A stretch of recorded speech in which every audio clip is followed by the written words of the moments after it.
We're in a bus. In a bus now. We're in a bus. Going tall. It's like a bus like this. Gopi? Is it Gopi or Suresh?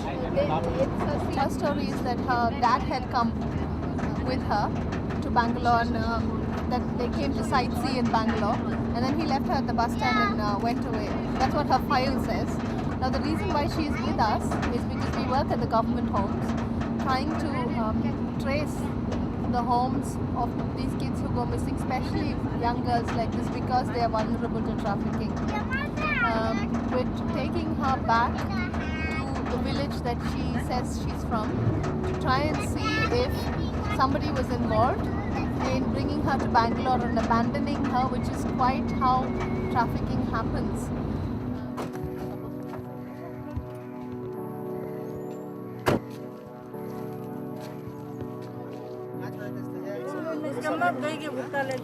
What they're saying is that her parents have gone to Bangalore to look for her, but there's no immediate family member here to take responsibility. Her parents are both in Bangalore, so we have to see what to do about this situation. But apparently they're all aware that she went missing about 5 days ago, and she doesn't seem to be proactive about going back or staying with any one of them.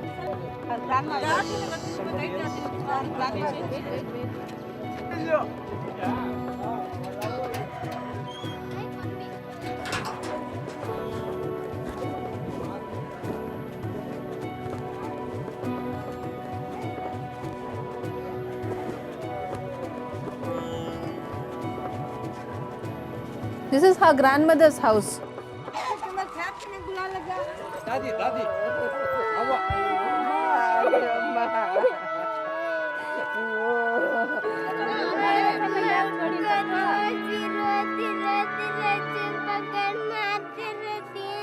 She is now telling her story that these people think that they took her to a school, but actually she was kept in a house. She was beaten, and she cried a lot, she's saying.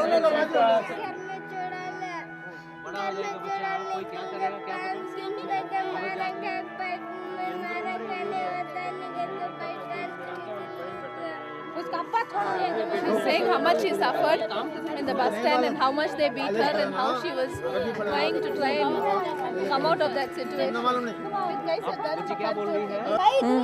They kept her hungry, they didn't give her food, and she doesn't know. Her father left her in that house and disappeared. So the story is probably a story of what we think it is. And they're quite shocked. So they're saying that when the father comes back, we'll make sure the whole village is here and we'll slipper him. That's the treatment that they give. They hit the person with a slipper. She was taken to a house and that lady in that house beat her, kept her locked up, didn't give her food. She cried, she sobbed. Finally, she managed to escape from that place, or she left that place and came back in the bus stand. And that's how she met that. So it is definitely looking like a case of trafficking. If she hadn't been found, the likelihood of her reaching Mumbai or being used for sex would have definitely been very, very high. I feel quite teary actually.